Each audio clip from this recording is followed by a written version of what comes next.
Good day to you. Good day. I want to begin a little explanation about the origins of the struggle, protest generation, the sociological origins. For me to do this, to understand how a fourth generation arises during 70 years, my focus will be 1950 to 2020. But to get the historic background of a fourth generation that feels desperate, I want to take you to the time period between 1880 to 1950. 1880 was the renaissance of modern science, and massive, wonderful scientific discoveries were coming through. Sir Alexander Fleming discovered penicillin, Louis Pasteur, Michael Faraday, Robert Boyle, Lord Kelvin. They came into massive pioneering scientific innovation that inaugurated the scientific age, and some of their discoveries remain unsurpassed. What many don't know was that the original pioneering scientists who did great good for humanity also believed in a wise, benevolent designer creator who gave scientific laws with purpose, for benevolence and for good, so that they believe that scientific laws will have good intentions and good endings. This made them do their scientific investigation, experiments with rigor. So Madame Marie Curie and all that genre of scientists were God-believing, and they did great good for mankind because they believed in the good design of a good shepherd. But there was a parallel stream with Darwin's evolution coming into proposing struggle for existence, and Karl Marx was looking for a theory that will give strength to his own philosophy of Marxism, and that there has to be endless bloody revolutions to get at the desired end. And he thought that Darwin's theory offered such a proposition, though Darwin was horrified by the idea that Karl Marx is interested in his theory. But the philosophy worked together, and what happened was, while there was much scientific good coming up, there was this independence of thinking that God is now a non-entity, since man has descended from apes and monkeys. Follow me carefully how the 70-year period ended from 1880 to 1950. Therefore, what bearing it has on a fourth generation now. So please hear me through. This, I feel, is critical to understanding about the destiny and the future of the fourth generation in our time, which in Western countries have moved into woke culture, cancel culture. In our country, it moved into a protest and a political struggle.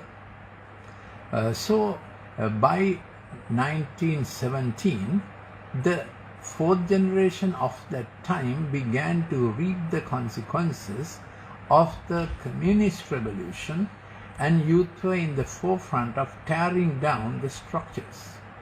That's what they were offered. So I want to read this passage. When this time comes, I am suggesting that such a time has come to the world right now, after the 70 years from 1950 to 2020. I have called it a septicade. I have written a book, little booklet on this called Global Dinosaurs. I like to get a book to you. It is available from Sarasavi Bookshop and Vidyapa Bookshop and Apeksha Bookshops in Moratua and in Borella. If you send me a WhatsApp to 074 211 5011, 074 211 5011. I am Dr. Lalith Mendis. My last substantive post was as head of Department of Pharmacology in a state medical faculty. Also, my app is Golden Nuggets. You can download it free of charge from App Store or Google. So here we are looking at what happened in 1917, how a fourth generation really suffered with the scientific innovations that promoted struggle for existence, survival of the fittest, might is right, and there came the bloody communist revolution. And as a reaction to that, all of Europe got tense and came the First World War, in which Germany suffered unfairly. So Germany, a very industrial nation, part of a very vital nation of Europe, and full of music and classical music and culture, began to disintegrate under the twin assault of the communist threat and and their own identity as a nation. So when Hitler came up, Hitler Youth came up, you know what happened. There was an entire fourth generation sacrifice for the war, Second World War. What a bloody thing that was, the Second World War. And it ended up with so much of Japan's future hindered with the dropping of the nuclear bomb, the atomic bomb. Initially it was the uranium bomb that they dropped, and it was called the Little Boy, and the second one was the plutonium bomb that was dropped, which was called the Fat Man. So Robert Oppenheimer, the brilliant physicist, had a dark side to his science. He was the head of the committee that pioneered the nuclear bomb. Albert Einstein didn't want it. Initially he opposed the idea of a nuclear bomb, but he was convinced because it was said that without the nuclear bomb, Hitler would get at the world. So Albert Einstein was asked to promote it with the president of US at that time. Be that as it may, when the plutonium bomb was, the uranium bomb was dropped, the little boy, and Hiroshima suffered it, others said it is enough, we don't have to drop another bomb. But Robert Oppenheimer, the brilliant physicist with the dark side, said no, this is a scientific experiment, we have to try the plutonium one also. So he deliberately gave very innocent names like Little Boy and Fat Man to dangerous, devastating bombs. And so the Nagasaki disaster happened with almost the entire population of 74,000 of Nagasaki wiped out, and many more getting into diseases of leukemia and cancer many decades after. So that was a short history of how the fourth generation, 18 to 25-year-olds, directly suffered from the scientific megalomania that arose that science can do anything, that science had become God. Now we come to 1950. In 1950, a sobered world was left with the reconstruction of nations in Europe, but very soon the consumerist extravaganza hit the world, and the lost political and scientific glory was getting recovered, so to say, with the glory of the consumerism and all what man can make. So they made all resources of earth available for that generation, and in 40 years they consumed what was there for 400 years, so that all ecosystems, particularly in the oceans, began to fail, the live corals and so on. So we heard the language of climate, the climate science language. Then 4 generations were spewed during that time, and that X-gen, the baby boomers, the zillennial generation, that is those who held the world together between the 65-year-old generals and the Zuckerberg generation. So the zillennials were 45, they held the world together, they became a bridge generation. Then came the IT generation, they redefined the world according to IT. All fields and all life got redefined according to IT. Then came the 25-year-olds, the 4th generation again. Strangely, it was since the demise of the British Empire that we have this 4th generation now coming, with 70 years coming up, 1950 to 2020, 70 years coming up. What will happen to this 4th generation? Because when the 4th generation came up in the 1940s, a terrible world war broke out and virtually decimated the 4th generation of that time. So many young people died. Now here again we are in that strategic, strange period called the 4th generation, because the baby boomer fathers, the zillennial generation, the Zuckerberg IT generation, 3 generations have gone. Now we have the Aragalaya, the protest generation. As I told at the beginning, in the West, this protest generation took up to the woke culture and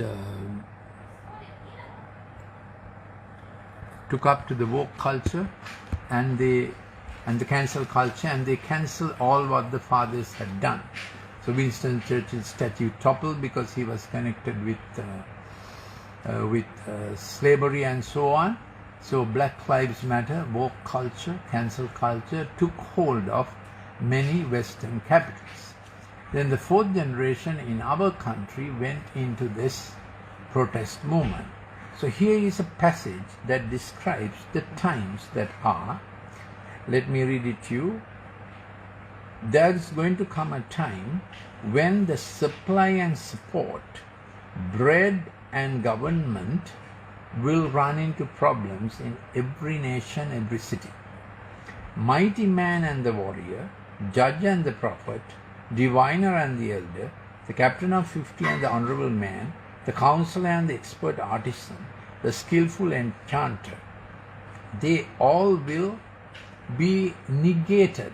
A time is coming when good governance is leaving nations and rogue regimes take over nations the world over.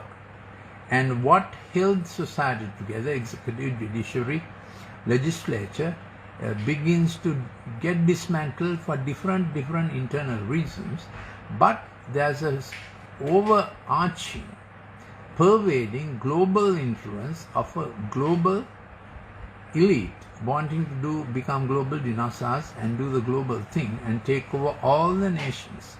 For this purpose, they will raise up one currency, put down another currency, and already the footprints of an Armageddon is in view, with Russia putting its left foot in Ukraine and the right foot. Recently, Russia was in Iran just 2 days ago. So tidings of what is due to come. But during this time, when nations lose reliable shepherds in the legislature, in the executive and in the judiciary, what held society together, the 4th generation become restless because they feel they have a very limited space. Everything is constricted. Others have consumed all what they had. That is their anguish, and that is why they are rebelling. So what is the hope the Good Shepherd has for them? Now it further on describes the time that mere lads will become princes, capricious children will rule over them, people will be suppressed, each by another, each one by his neighbor. Youth will storm against the elder, and the inferior against the honorable. So this is the phenomenon of the 4th generation that is trying to overrun. But I did my last clip, 387. In it I described to you a progeny that does run up. He was called Joseph. He adds to parents' generation, and there were many promises in it how he will add. Please read my clip number 387. My present clip is clip number 389, explaining the last 70 years and the last 10 years of the last 70, the rise of the 4th generation. What hope can we give them? So the Good Shepherd has a promise for them, because they have received the wrong end of everything, because 3 other generations have lived to the full. X generation, baby boomers, the zillennial generation, the Zuckerberg IT generation, they have lived to the full, and the last generation, the 4th generation, since the fall of the British Empire, remember the word 4th generation, they feel plagues are coming at them, and they have a world that others have consumed and just left them some rubbish. And during this time, this is the promise that the Good Shepherd gives out to them. I have made a covenant with this generation. I will build them up with loving kindness, and I will be faithful. And this is the promise, that he will make righteousness and justice as a throne. Loving kindness and truth will, the good shepherd will give them loving kindness and truth. And how blessed are the people who know the joyful sound. They walk in the light, or they see a light, and they begin to receive help, because they say, without the good shepherd, we cannot run the world. That is what the fourth generation will realize. They will in their fields begin to show excellence, because the good shepherd begins to give them a world again, a life again, which their forefathers and fathers could not do for them, because the fathers were so busy in carving out a career for themselves. So to the 43-year-old father, my appeal is this. Your son is perhaps 15 years old. Your daughter is perhaps 15 years old. Now you have worked hard for success, but now you have to think of their plot. How do I provide a plot for them in a shrinking world? Every parent must get their hand to this, not forget their children's portion. Every parent has a fight on their hands, because governments are failing. Economies are made to fail so that the global elite may run their World Economic Forum, and different pricks and jabs will be utilized to run a global order, with health risks being defined in order to control every nation's resources. Therefore, the family unit becomes very important. So this fourth generation is the one that suffered from the sexual, what shall I say, mismanagement, and they experimented too early. They feel wasted in their life. But there is a second chance coming to them in a world reset with truth and loving kindness. And there's a special help extended to them, and there's a promise that their life will not become interest, usury for some other people, and faithfulness and my loving kindness will be with them. They will be given a place, and they will cry, "You're my Father, and God and the rock of my salvation." So again, the Good Shepherd's voice will be heard over the work fields. Good Shepherd's voice will be heard over the homes. And again, this fourth generation will say, when God builds our house, when God builds our future, when God builds a family for us, then things will come back together. The world is realizing what science couldn't do, what politics has devastated. When the world is losing shepherds in public places, the Good Shepherd personally begins to work for this generation, the fourth generation. So this is my, what shall I say, message of hope for parents to hang on. And my message of hope to the fourth generation. We see them in the passport queue waiting for sometimes 4 days, looking for a future they don't know where, going to countries without a settled job. It's a very sad time. But Sri Lanka can. We take hope in a country that still has enough resources to come back. So we are saying we are coming back. And we are telling to the fourth generation, we will work with you. All the previous generations will work with you to provide you a future. Yes, we are with you. You are not forsaken. Again, this nation shall look up. There are signs already that this nation will look up again. We have an economy. If our ports function, that's enough for our national budget annually. If all our IT industry gets going, that is enough for our annual budget. So we have, and if all our tourism gets going, it's enough for our annual budget. So Sri Lanka is a country blessed like no other, and I hold out this promise that you have a good hope and a God hope. So if you want to contact me, please do so with a WhatsApp message on 074 211 5011 5011. That if you are from abroad, please put +94 74 211 5011. And I am Dr. Lalith Mendis, and this is my story that I was a man of science. I came first in the Colombo Medical Faculty in every batch, and before that in my A-level examination when we did chemistry, physics, botany, so I came first in the island. But I found when my brain was expanding with new knowledge and new frontiers, my heart was shrinking. So through a process I came to realize I need a heart, I need to know this good shepherd. Brain is not enough for life. This is my message. So that was the message of very successful science. Over again from 1880 to 1940 came the Second World War, and the fourth generation was hit very badly.